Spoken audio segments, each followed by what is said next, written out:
Yep, I totally hit the stop button. I hit the stop button instead of the pause button when I was moving stuff from my person to the ship. However, serendipitous. Because of that, I noticed that I didn't move my scrap. So if you're clicking onto this video right now, hi, don't start here. There's another video. Go back to that video. I totally just screwed up and hit pause, play. I'm not gonna edit I'm not editing shit. I am not. I don't like that part. I like the recording, not the editing. So I'm just gonna make it. This is the second video. Welcome to the second video. This is great, Alex. Look at this. Look at how productive I'm being. I've made a second video already in one day. Unbelievable. That's good. I'll keep the view time down. Or actually, it's just going to break up the number of views. It doesn't matter. I'm not trying to be a YouTuber and make money. I'm just doing this because I want the book, and this is fun. All right. So, anyways, where was I? Yes, I was moving stuff from my ship. When you last saw Hugh, he was moving stuff from his inventory to his ship. I had paused to do that. Now I'm afraid to pause as much, so I'm not going to. But we are going to move this scrap as well. And each chunk of scrap you find uses up one gear slot. So we're going to use up 2 more gear slots on here, and we're going to erase it. If you don't have one of these erasers in your life, you're not living. These things are fantastic. I have like one on every, I have one at every desk in the house, and one in my bag, and one at work. All right, so we're moving the scrap. So we're going to say 1 scrap worth 43 DC, and 1 scrap worth 100. That was a nat 20 I rolled. I was very happy about that. And then we're going to take them off of here. Let's get it out of there. Oh, shaking the camera. Shaking the camera. But it's such a good eraser. It's so satisfying. It just makes things vanish. All right, so I'm going to argue that took 10 minutes worth of time for me to do. And as a result of that, we're going to roll to see whether or not time passes in this weird, distorted place. You know, it's benefiting Hugh every time time doesn't move forward, because then I don't have to use resources. But I feel like it should weird him out. And the rules for stress in the game are, you know, basically that anything, you know, if you face danger, you get stress. If you get into a heated argument, here, you want to see? So yeah, these are all the different things as examples. It's not exhaustive, but these are things that cause stress. And I feel like if time kept... Oh, did you ever see Ice Pirates? Did anybody see Ice Pirates? That movie was dumb, but also great. And one of the things is that, like, they get into this time thing where, like, everything started moving forward really fast, and every time time jumped forward, the movie would, like, fast forward really quick, and I think that's what's going to happen. Something similar is going to happen every time time goes backwards instead of forwards for Hugh. Like, he's going to experience some sort of weird feeling of a distorted rewind, and that will be stressful. And I will say, if facing danger is too stress, then time rewinding is also too stress. Now, since we walked into this room a second ago and time went backwards, that would have been stressful. He's currently at 1 stress. In this game, anytime you take any stress, you can use a resolve skill check to slow down the accumulation of stress. So anytime you're confronted with a situation that would give you any amount of stress, you can roll and do a resolve check to try to reduce that a little bit. So let's do that now. We're going to roll a resolve check. That's a d20. Hugh's resolve is 10, and so I need to roll 10 or higher. Now, this just means I'm going to take 1 stress instead of 2, so it's not a huge deal, but let's see. I rolled an 8, and that is not enough. So he's going to take 2 stress. I'm resisting the urge to continuously erase on here, so I'm just going to write real small so that I'm not just, destroying the paper. So he had 1 stress, he added, 3 stress. At 3 stress, your nervous tick starts going, right? So now his... if he loses any stress, he'll calm down. But Hugh's nervous tick is that he bounces his legs a lot. Like, even if he's standing, like, his toes on the ground and his heels going. And I think doing that also, like, works up a little bit of body heat, so it makes him uncomfortable. And that's what's happening right now. It would probably be more relevant if he was traveling with other people, but he's not. All right, so we did that. We dropped off all the stuff at the ship. I'm going to argue that did take a tick of time. So since that took in the tick of time, we're going to roll and see whether time went backwards or forwards. So 1 to 50 is time goes backwards. 51 to 100 is time goes forwards. Time goes backwards again. Okay, so then our time tracker then is at 5. This weirds out Hugh. We do a resolve check. Oh, 16. Okay, so he's not as freaked out. So instead of going up to 5 on stress, he's going to go up to 4. There are consequences to continually building up stress. So if you keep building up the stress, you end up with you start reacting negatively, performing actions at a disadvantage, and then you get an obsession and a trauma. So bad. You don't want to just keep building that stuff up for funsies. You want to try to keep that on down low. But all right, so time moved backwards. So he's putting stuff into the ship, and as he's doing it, he can feel.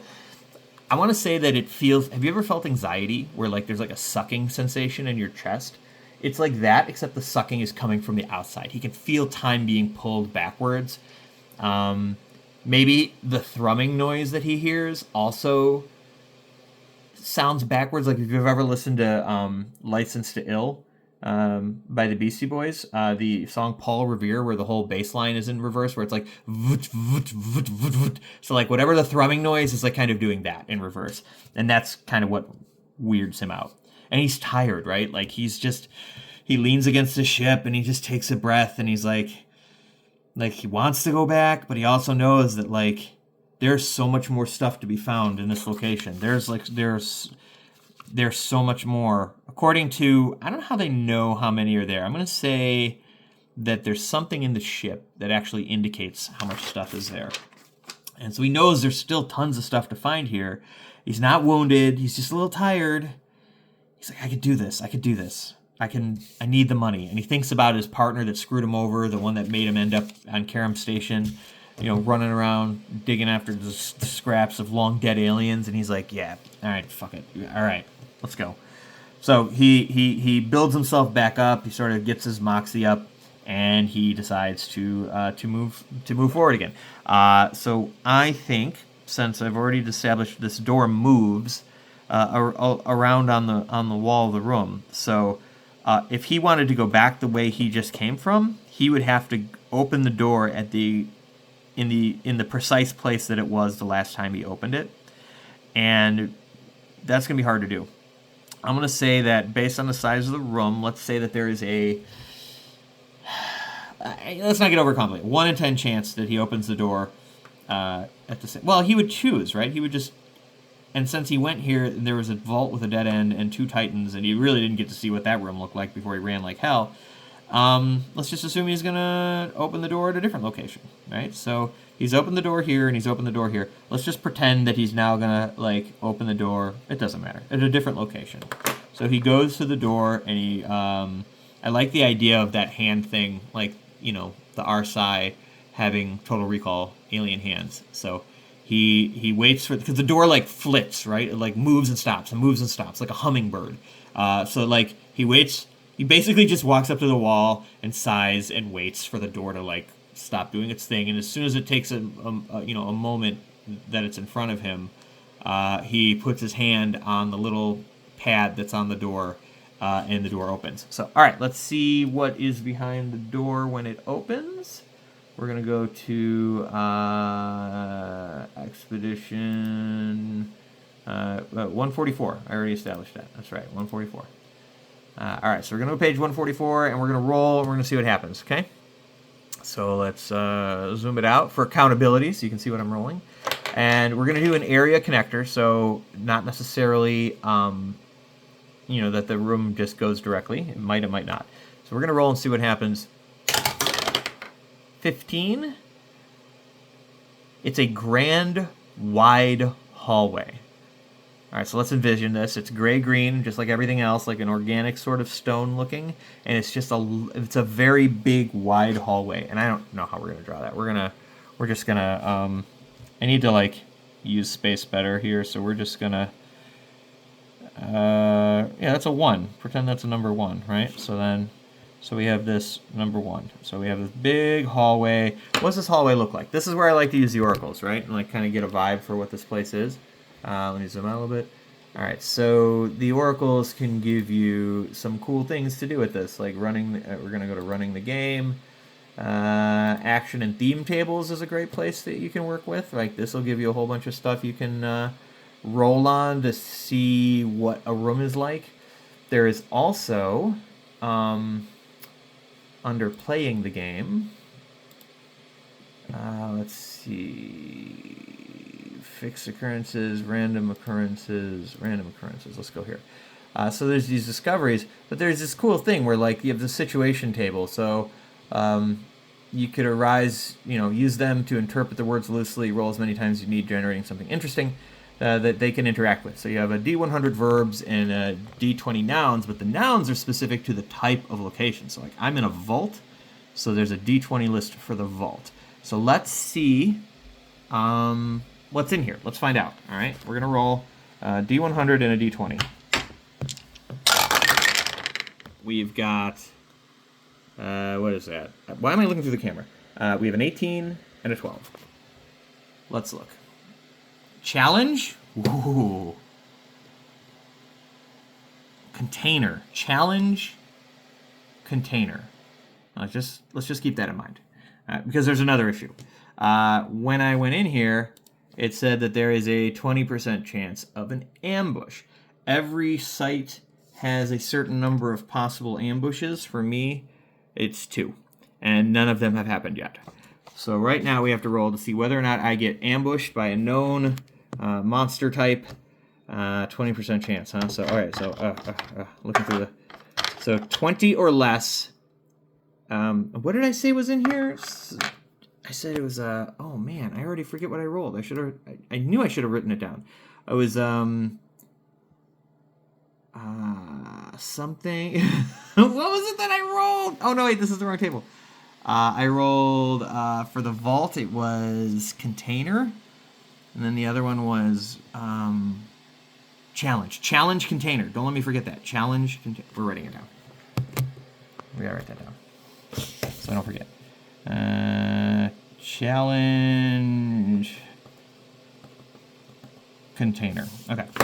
And now let's roll to see whether or not something attacks me. I'll be fine. And that is a 20% chance. What I said? Oh, wait, I'm already zoomed out. Oh, there we go. All right, 20% chance I get attacked. Let's find out. No. Thank you, Jesus. All right, so no ambush while we're in the grand hallway. We have challenge container. Let's see, challenge container. I am in a vault. Oh, okay. So this grand hall has glass walls. All right, so there's like this weird crystalline glass on the side of the walls of the grand hall. I'm just making this up. And on the other side of that, I can see these sort of big opulent rooms filled with more of these like vault container things that I had been in before, where I got all my cubes and such. And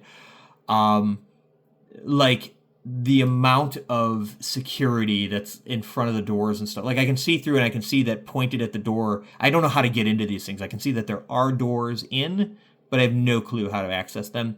And there's like tons of security all around the doors. There's like like, I don't know, flamethrowers and guns, and so it's just absolutely untouchable. It's sort of like going through like a haunted house at a carnival or something, and you're just looking through the glass at some horrible scene. Yeah, so that's what it is. It's like, and there's probably like tons of stuff. I can see like tons of resources, and there's like trays with like artifacts on them that look super valuable. And Hugh is just like foaming at he's like just salivating, but there's no way he's never going to be able to get to it. But he didn't get attacked, so that's good. You don't spend time to move through a connecting area like we're in right now, an area connector. You spend time when you go into an actual event, or a new area. So that's what we're going to do now. We're going to go to a new area. We're going to roll a d10 and find out what it is. That is a 10. Ooh, a random occurrence. Whoa, wow, that was an accidental zoom. Very sorry about that. A random occurrence. So there actually is a whole section there. We were kind of just messing around with it earlier. So we have a random occurrence, and we're going to find out what type of occurrence. And I have to remember to roll on the time, too. All right, so it's a D4. A 4 is a situation. That's funny. We were just using that table. Okay. So we're going down to the situations. This is how you can find out what's going on. So this room is just going to have a situation going on of some sort. It's funny that I just used these. You don't, like, yes, this is technically in a section called situations, but you can use it it says roll to generate something interesting that the characters can interact with. So you don't have to have a situation. You can do whatever you want. You can do whatever the hell you want. Nobody, even Alex. Alex is great, but he can't tell me what to do. I'll do whatever I want. I'll roll on Starforge tables if I want to, damn it. That's a different game. Anyways, we're going to do this again. Let's roll. I'm not going to hold. You don't need to read the table with me, right? Like, that's not necessary. So let's do this. Oh, I don't want to forget, so I'm going to roll for time right now. Let's see if time moves forward or backwards. Time moved backwards again. So time moved backwards again, which means he was stressed. How stressed is he? He gets 2 more stress. So all right, we're at 6 stress. Which isn't great, but I don't think anything becomes truly problematic until 10 stress. So he's at 6 stress. All right, and he has walked into this room. Let's see what he finds. Ba-ba-da-ba-ba. We've got, I need a D10 and a D100. Wait, D20 and a D100. All right, let's see. You want to see the roll at least? There we go. Wow, look at that. How often do you see that? Check that out. Dude, when I rolled 100, 00. That's crazy. That's bananas. That shit is bananas. Okay. All right, so I rolled 107. 100 is witness, and 7 on the vault table is witness hideout. Witness hideout. Oh, okay. All right, so I go into this room, and what I see is, this is like, and this was located off of the landing pad, right? So I went through this grand tunnel, and then I went into this room. How big is this room? Is this room big, or let's just say big, medium, or small, right? So that's going to be a D12. Okay, I don't know why this matters. So small, medium, big. I rolled an 11, so it's a big room. It's a very big room. Makes sense. There's a grand hallway off of it. So maybe this is hideout, huh? Witness hideout. I like the idea that witness hideout. Hold on, I'm gonna think. Okay. So Hugh walks in this room, right? And it's this big room, and it is already been really pilfered because this is a vault. This whole place is a vault, right? So this is another room where there's like a lot of drawers and containers and like stands where things once were, but like it's picked clean. There's like nothing here. This is clearly where the last people that were here had gotten a lot of the loot that they took. We're gonna call this here big loot gone, whatever.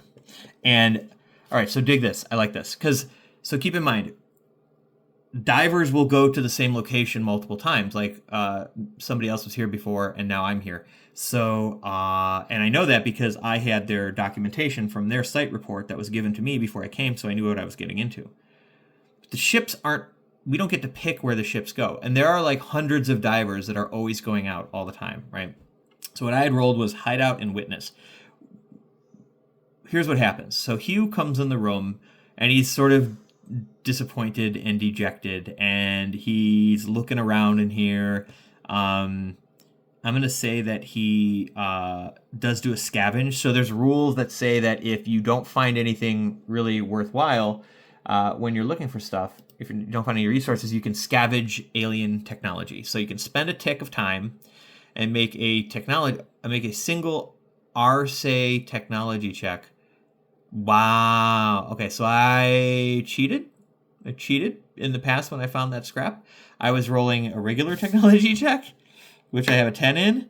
I was not rolling an RSA technology check, which is a -5. Yeah. So everybody starts with a -5 here because it's very obscure technology to us. So you have to roll a 20, and with a -5, I literally can't. Learning game. I'm not going to give back the stuff because I don't want to. But I can't. So I basically can't scavenge unless I. Wow, I wish I'd known that when I made this character. All right, well, it is what it is. So Hugh is not going to bother scavenging. I have to ask Alex about that. If that's really true, like, because every time you level up, you can increase this, but you only increase them like 1 each time I think you level up. So, like, if you don't take RSA technology at the beginning of the game, you're just not going to be able to. That's interesting. Stay tuned. I'll have to ask him about that and find out what the deal is. Anyways, so dejectedly, he was looking around the room trying to find something, and he hears something. He hears something in the hallway from where he just came. And so he quickly goes over to one of the display things and pushes some rubble aside and kind of gets behind it and hides to see what's coming in the room. And what comes in the room is a different diving team, right? So let's see. It's going to be, it's going to be 3 people. And what kind of people? High is, low is women, high is man. So woman and 2 men come in, and who is the leader of this team? Lowest wins. They rolled 3 ones.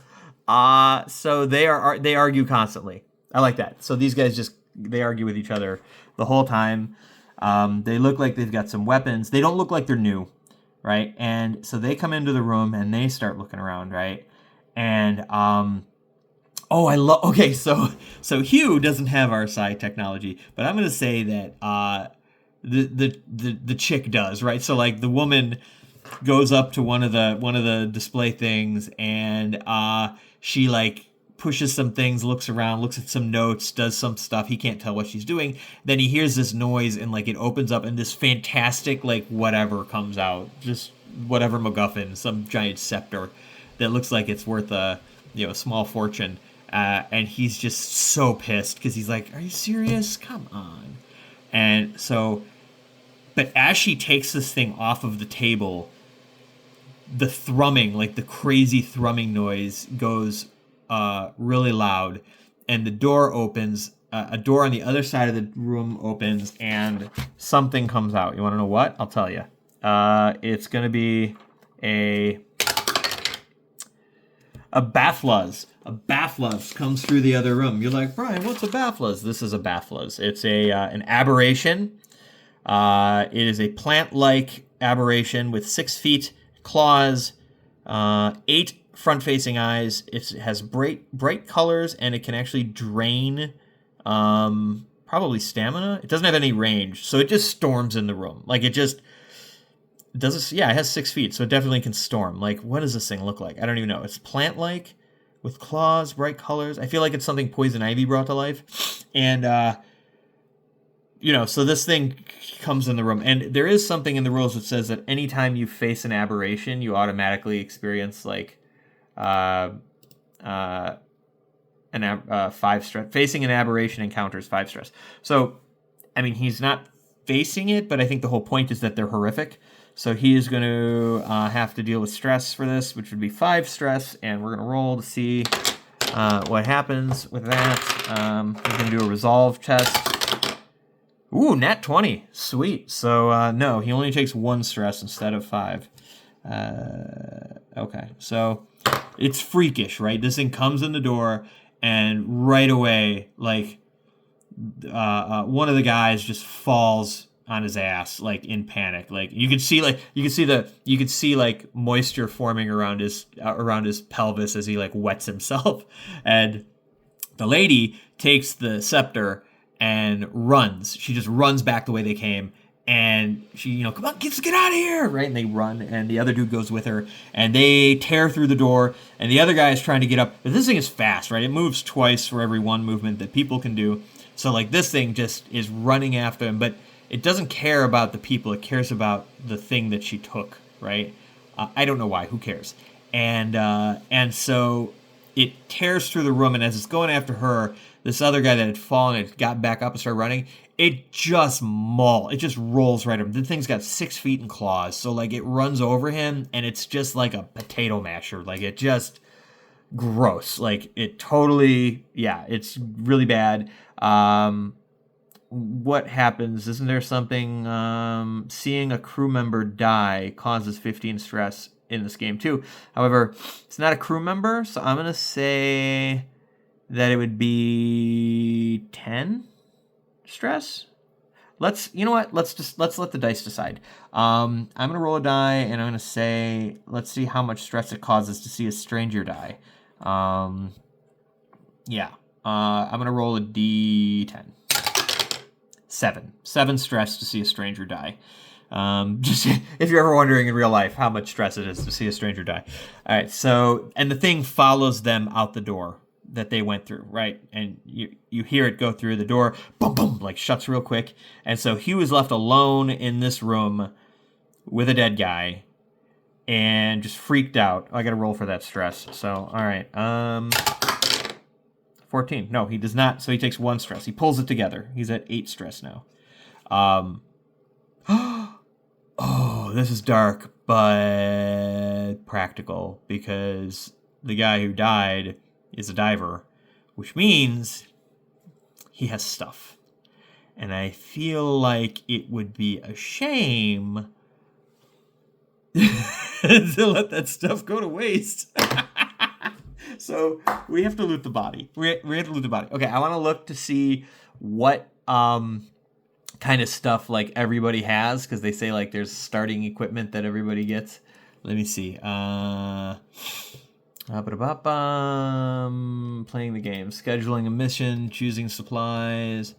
All right, so everybody gets a crew package, a KSA, that's Karam Station Administration, a KSA crew package. And the crew package is not a crew package, sorry, a basic survival package.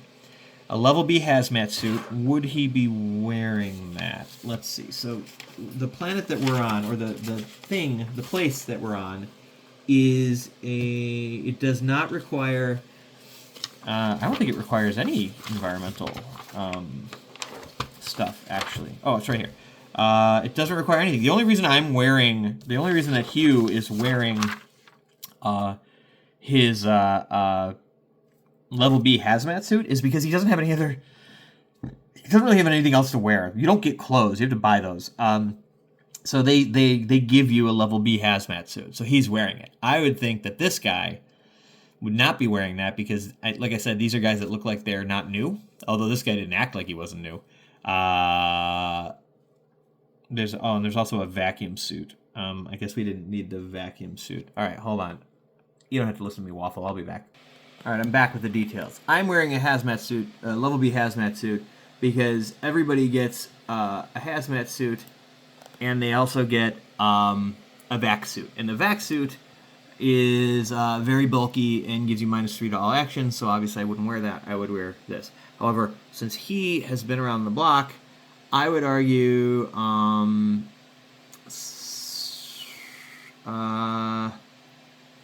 this is uses a head slot, can be worn with a helmet. I'm going to say that he has on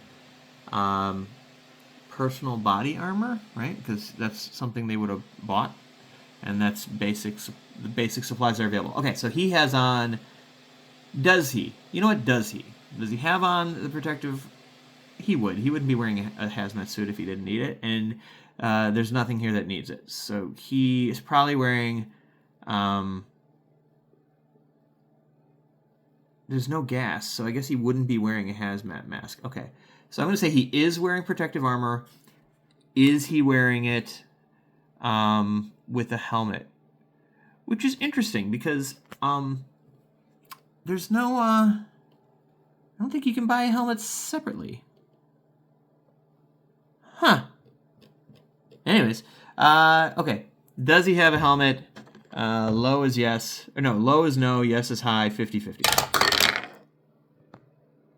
Nope, doesn't have a helmet. But he does have personal body armor, right? So he also has some batteries, and if he landed... Why am I assuming he landed in the same place? He might not have landed. He could have landed somewhere else. But I'm not that far from the land. He could have been. All right, let's say if he did have 5 batteries at the beginning, how many does he have now? Let's roll a D4. Boo! All right, he has 1 battery. He has a combat knife. I already have a combat knife. He has a service pistol. I already have one. There's no rules for selling stuff back to the station. And why would they give it to you for free, so there's no way in hell they would buy it back. So, all I'm going to get off of this guy is a battery? Well, no, the armor's good too. And let's not be like lame and just give myself the world. So, okay, hold on. I'm going to add that to my inventory. Yes, but wait. If I don't need to be wearing the level B hazmat suit, maybe I can put on the armor. Ooh, but it's going to be all gory. Yeah, I don't think he cares. And then put the suit in my pack instead, which would save a little room because the protective gear takes more space. But my question is, if I take off the hazmat suit, do I have the respiratory protection that I need? Actually, it's not going to matter, because if you need respirator with the KSA protective gear, then he would be wearing one, and I could take it. I should, so that I'm not just getting free stuff for free, I should actually roll to see if the armor was damaged beyond use, because he did get mushed. Wasn't piercing, though. All right, I'm going to go... Let's roll percentile, and I'm going to say if it's 25% or less, 30% or less, the armor is unusable. Ready? Yay! Okay, so I can take the armor, and the hazmat mask is free. So that means they probably gave me one, didn't they? Let's set this up. All right, here's the answer to my question. All RSI technology facilities are non-toxic, but extremely... By the way, I'm saying RSI because that's how it says to pronounce it in the rulebook. I've seen it online as RSA, but I like RSI more, so... they're oxygen poor, so all characters have to wear their oxygen masks. But they might need a hazmat or a vac suit. So that answers the question. I already have on a hazmat mask. I just didn't realize it. Not like they don't actually give you one when they say like choosing your supplies. When you go here, it says the survival package. You get all these things, but then if you go to here, it says that the hazmat mask is free. So I would have just gone to the quartermaster at the station and gotten one of these. So I don't know why they didn't include it in the... Just so you know, when you play, just go ahead and give yourself a hazmat mask because it's free. And so why wouldn't you have it? So, yeah. Okay, so level B hazmat suit. I put it into my inventory and it takes up 2 gear slots. So I did that. Took it out of my full bodysuit. I've added personal body armor here, here, and here to indicate that if I get hit in those locations, it will protect me with an armor rating of 2. And apparently my legs and feet are still exposed. But I do have a hazmat mask on. I didn't bother taking his because apparently I had one the whole time. Who knew? Not me. I'm going to argue that it did take time to search through this guy's stuff. Oh man, how does this... If time goes backwards, does this guy undie? I don't even know. I can't. This is the problem with time travel in games. I don't know. That's too complicated. I don't want to deal with it. So, yeah. Well, yeah. Time definitely ticked because I took the time to take this stuff off of this guy. Oh, a battery. That's right. I got a new battery.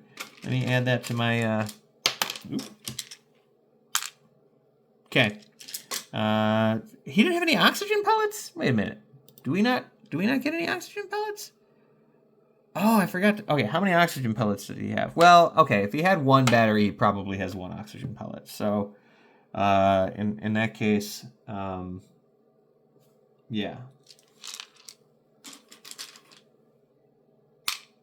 I'm going to put this over here so I don't get confused with the other ones that look kind of similar. Oh, no, if they have purple, that means I'm not using them because I didn't use purple for anything. Pay attention. All right, so he, let's see what happens with time. I'm not going to worry about, like, trying to make the time thing make sense. Like, he's not going to undie or something. That would be horrific. High or low? Does time go forward or backwards? It goes backwards. All right. It's just advantageous. Well, but it's stressful. So, all right. Yeah, no, that stresses him out. So now he is at 10 stress. What does that mean? What does that mean for poor Hugh? They might react negatively. Okay, tell me more. When a character has accumulated 10 stress, they have to roll, or when the GM decides. So I guess that's me. They roll on a resolve check to see if they have a negative reaction. All right, so let's do that. This is a separate check from trying to avoid the stress itself. Do I have a negative reaction to having the stress? Yep. All right, so when you're alone, what kind of negative reaction? You roll a d10. That is an 8. Binging or hyperventilating. If aboard a ship, the character attempts to distract themselves by eating until they can't take another bite, minus d6 rations. Yikes, that would be bad. If exploring, the character starts hyperventilating, rapidly consuming oxygen before they manage to calm themselves. Minus D4 oxygen pellets. That's not a D4. Yay! Okay, so he wasn't that upset. I guess easy come, easy go on the oxygen pellets. So yeah, he starts... Yeah, it's weirding him out, right? Because, like, some things move backwards and some things don't. And so, how does this work? Okay, this is why it freaks him out. So he just finished taking the stuff off of this guy's body, and as he's doing it, he feels the anxiety suck from outside, and the time starts moving. And as that happens, he feels himself pulled back to his hiding place. He sees the animal... the door opens again. The animal tears through the room in reverse. The people come back in, right? The scepter, it looks like she's putting the scepter back. Yeah, she does. She puts the scepter back, and it gets sunk into the vault, and he sees her play with the things, and then they both walk out. And, like, when the monster moved backwards through the room, it, sort of untrampled the guy, but he stayed dead. It was eerie. Like, everything else sort of seemed the same, and his body was, like, trying to go backwards, but couldn't. And so the other two, like, walked back out the door, and the door shut, and but the guy's still there. So that freaked him out. That's why he got all stressed. That's why he started hyperventilating. And he waited, and he waited, and he waited, because he figured those people would come back in the room after the time elapsed, and they didn't. They did not come back in. And it makes no sense to him. And it makes no sense to us, because it's not supposed to, because yay. So, all right. Time has moved backwards. Time has only moved backwards the entire time you've been watching, dear viewer. And, all right, so here we are. He is crouching in the big loot room. How many doors other than the one I came in? I don't like it to be too much, so... I'm going to say at most 2 other doors, and we'll roll for it. Let's see. One or lower high. 1 other door. All right. And is it going to be left, right, or center? Well, left, center, right. So 2, 4. So center. So straight ahead, there's another door here that he's going to try to move through. I really hate finding out that this R-Side technology is required to do any sort of scavenging, because, man, it'd take forever to get anything. I'm going to ask him right now on the Discord, see what he answers. All right, let's ask him right now. At Alex Hey there. Currently recording an actual play in accordance with our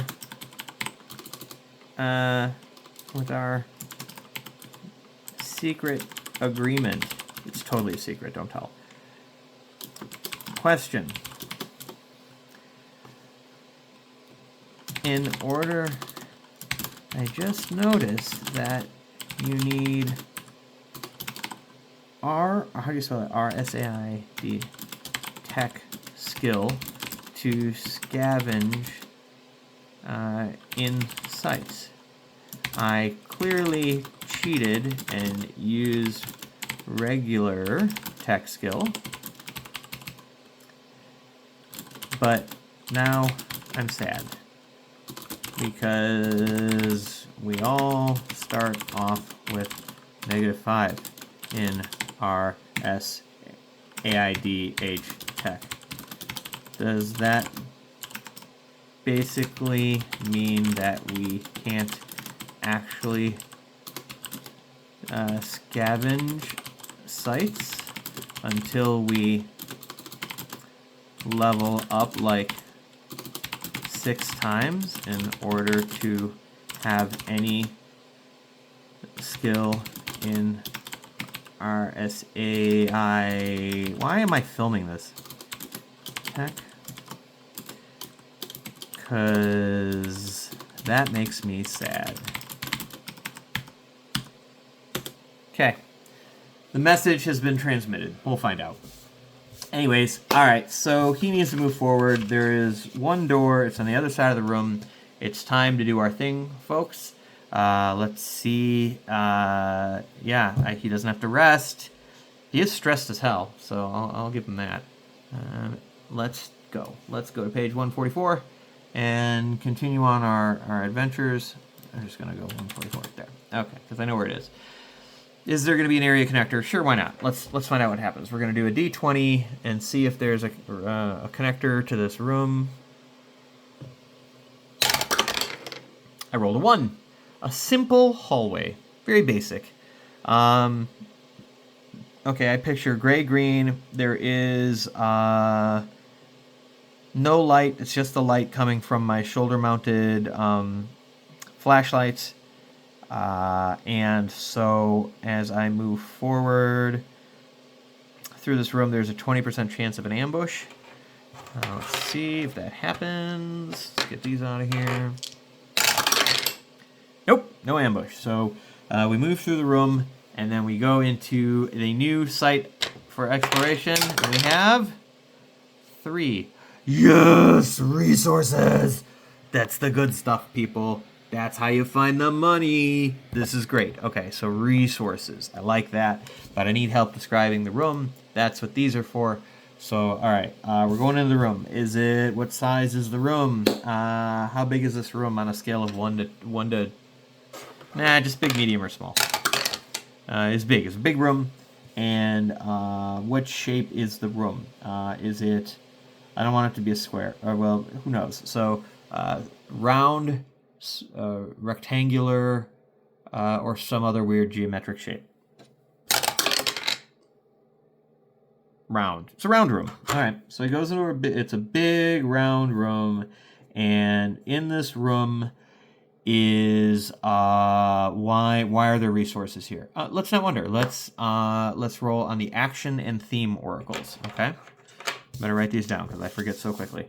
All right. So for action, 27. 27 is defend. Not sure I like the sound of that. And on the theme table, we have 88. 88 is prison. Yes. Okay, interesting because this is a vault. I heard did you hear that? I heard a Discord beep. Okay. He says, you can always start the game allocating points into it, but yeah. Boo! Boo. I should have read more before allocating. I'm keeping this graph that I got by accidentally cheating, though. Need my money, Alex. Okay. All right. Well, what are you going to do? But did you see how fast he answered that? Like, what was that, 5 minutes on the Discord, and he responded? He's super responsive. He's a very friendly guy. All right. So in this room, defend prison. Defend prison. So I'm going to say that this location... Let's stop hitting the table. Hold on. Let me think. I rolled on some more tables. I rolled on the what is it? Verbs and nouns from page 172, and I got foretell guardian. Foretell guardian. So I'm going to say that this location... Oh, okay. So it's not a prison per se. It's storage. And I'm going to ignore... I don't know what foretell means, but here's what I decided. This giant room is a big round room, very tall walls. The walls are several levels high. I'm going to say, how many levels? How many levels high? No, that's not several. Sure. Okay, fine. 8. It looks like 8 stories high.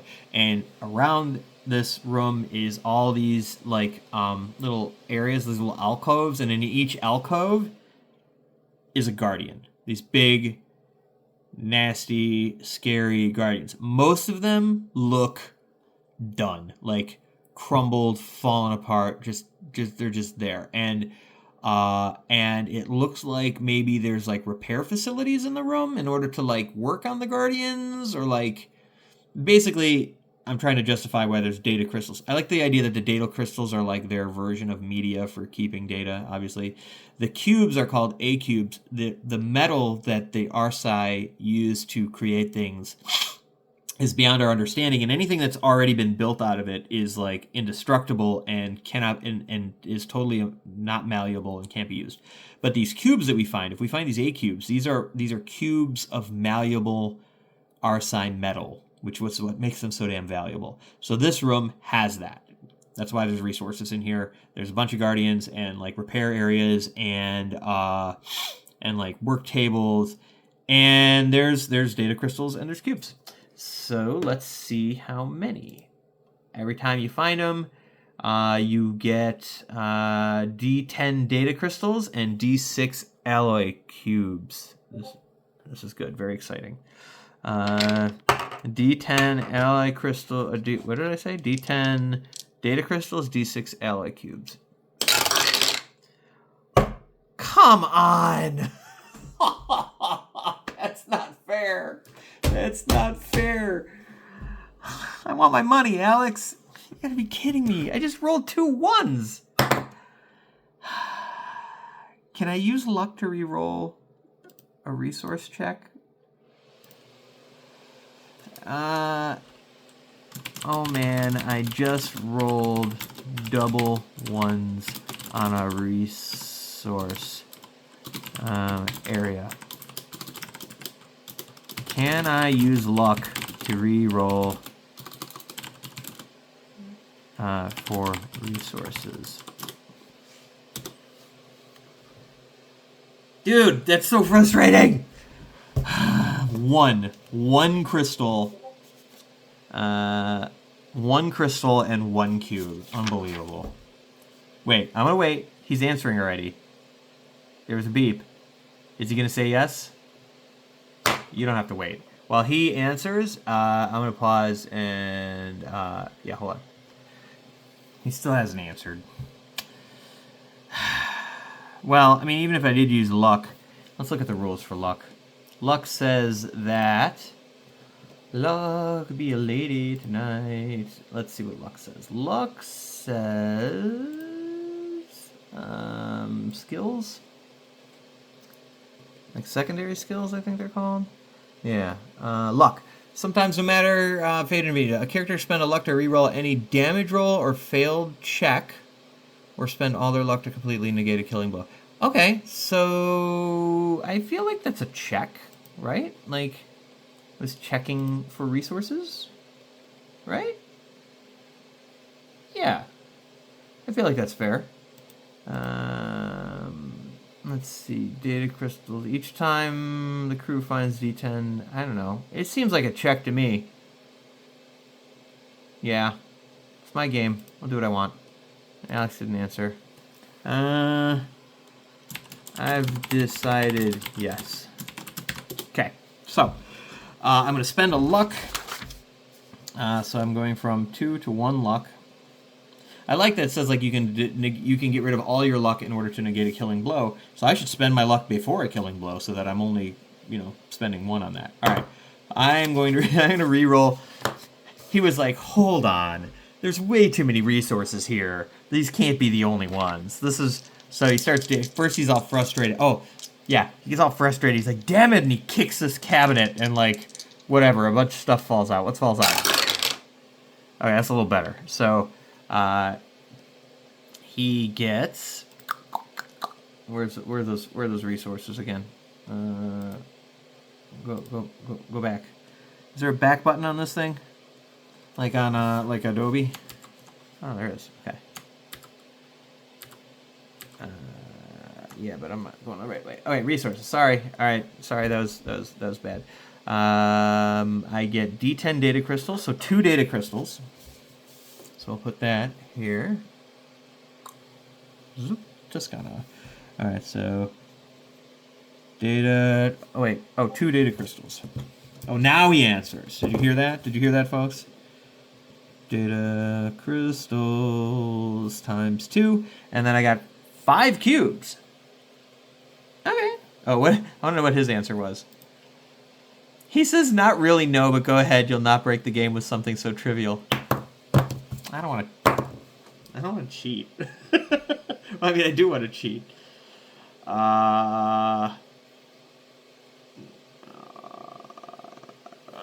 Rats. All right. I don't want to cheat. So never mind. It was 1 and 1. Stupid. Hate it. All right. Boo! Y'all sassy. All right. So I have 2 luck still. I found 1 data crystal. I'm just going to put that over here for now because it only takes up 1 spot here.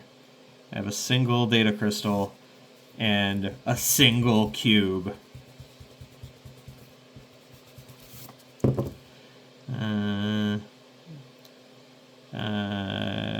A cube. What are they called? Oh, alloy cubes. Yeah. All right. I got 1. 1 of each. Fair enough. Okay, retcon. Yeah, he digs through all this stuff thinking he's going to find something. Everything's just shot. Everything is like crumbling in his hands. He's barely able to find it. He finds a single data crystal and a single cube and working, like, that's like usable. Everything else is like all beat up and and tapped out. So very depressing for poor Hugh. Did we roll time when we came in here on our time die? I think we did, yeah. All right, so poor Hugh doesn't get squat. He gets a couple of things, and he's tired. But it's weird. He's mentally tired, but not physically tired because time keeps going backwards, which means he basically hasn't gone to the bathroom in a while either. Do we keep going? So, okay, if I wanted to get back to the ship now, I'm in this spot, right? So I would have to move through this room. I don't think I have to. If I'm backtracking through connecting areas, Alex, if I am backtracking to the ship, do I have to roll for ambushes again in area connecting hallways? That's a question I have. So yeah, because to move back, I'm gonna have to do like I'll have to move here. That's a time tick, and then I have to move. Oh, and then just back. So 2 times. I'm not that far away from the ship. My God, it feels like it's been forever, but it hasn't been because time's been moving backwards. All right, so he's answering already. He's already answering. God, he's great. I don't know how he finds the time. This guy like constantly makes RPGs. He's made so many titles. Look him up on DriveThruRPG. It's impressive. But also go buy this game. He says, I'm afraid so. All right, you should buy this game, and don't forget. All right, here's the deal. If you buy this game on DriveThruRPG, and you make a comment and tell them that Brian Hazard sent you, I will and then you tell me, I guess in the comments or something, or email me, I'll send you $5. How about that? I will give you my own discount on the PDF, so it'll only cost you 15 instead of 20. Is that cheating? Is that cheating? That's not cheating. I want Alex to get money, and I want that book. So, anyways, he says I have to go back. So, I'm fine. I mean, time keeps going backwards anyways. I'm not even using any of my resources, so it's not going to take me a lot of time to... You like how my map is just a tiny corner of this piece of paper? So I feel like we could go forward. So let's see how many doors... This rolling for doors is not a thing in the game. I'm just doing it. There's at least one, so how many other doors? This is a big room, so it could be several doors. Okay, yep. There are 4 other doors in this room that I could go through. 4 other doors. So let's see. I've been just rolling for the number of doors in each room because I didn't know what else to do. How did you envision determining doors when you wrote this lovely game? Okay. That's what I was asking him. You like my clickety keyboard? It's very loud. What are we at? We're at almost an hour. Oh my god. And the other one was like 40 minutes too. So do we stop? I should probably stop only because, okay, it's 11:30. Eventually I have to go to work. But also because, like, I'm just uploading this from my cell phone. And it's going to take a million years to upload. Ugh, editing is the worst. Okay, we're going to go through... How about this? Let's do this. I'm going to stop here. What I want you to do in the comments is I want you to vote for which door Hugh goes through. Door 1, door 2, door 3, door 4. Okay? Tell me which door that you think that Hugh should go through from this. We're going to call this, I guess, Guardian Storage. Guardian Storage. How do I know a day's gone by if time keeps going backwards? Like, he's been here for hours, but like, yeah, I don't know. The time backwards thing has really been fun. That's been a total trip. So Alex is answering. I'm going to pause and then come back and tell you what he says. Alex answered, and it was an interesting answer. I had said, I've just been rolling a number of doors. How did you envision it? And he said, keep in mind that you aren't going through rooms, which is why I use the term area. It's much more vague, like a point crawl. So an area can be several rooms and corridors. The layout of the place doesn't matter much. That's cool. I have to keep that in mind for next time. All right, so I was going to, while I was waiting for Alex to answer, I was going to update my inventory with my oxygen pellets and batteries and ammunition. But I didn't spend any because I didn't fight anything. I mean, sorry, Hugh. Hugh didn't fight anything. And you only use pellets and batteries when the time reaches 6 and it rolls over. And I didn't have to do that either.